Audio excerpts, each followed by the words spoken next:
Cornelius Scipio sat alone in a large chamber. A pre-dawn breeze caused candle flames to dance and the light to flicker over his troubled face.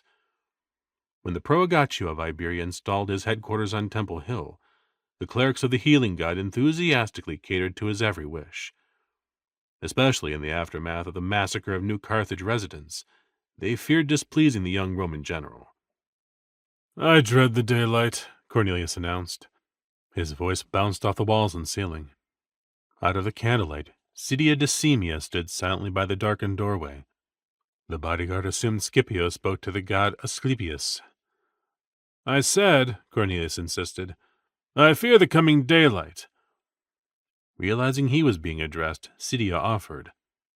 "You've seen the mines at Mazaron, sir. Counted the captured ships of war and merchant vessels, twice, and shuffled the sailors and oarsmen to prevent mutiny," he listed.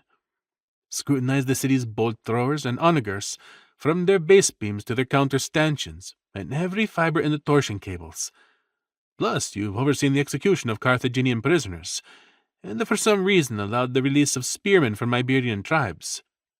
After all that, General, what could possibly give you apprehension?"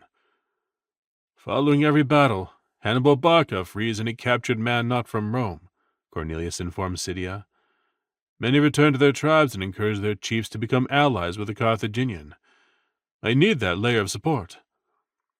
"The spearmen, sir, are your problem with the daylight?"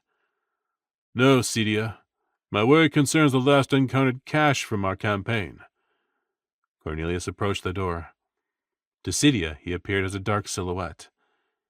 Even when the shadow stopped a couple of feet away, the bodyguard remained stationary.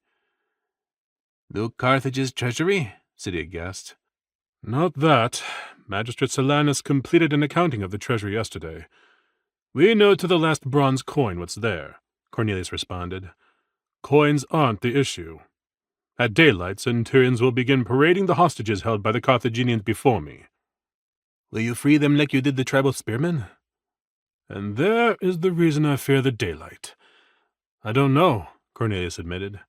"I've been imagining myself in the Lyceum, sitting on a bench, surrounded by Plato, Aristotle, and Socrates."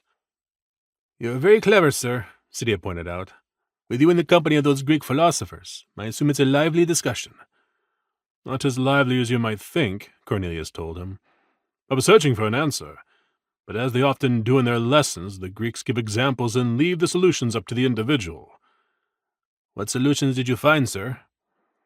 "Plato taught that human behavior flows from desire, emotion, and knowledge, while Aristotle believed the enslaved naturally lacked the capacity to deliberate, and thus for their own good they must remain slaves.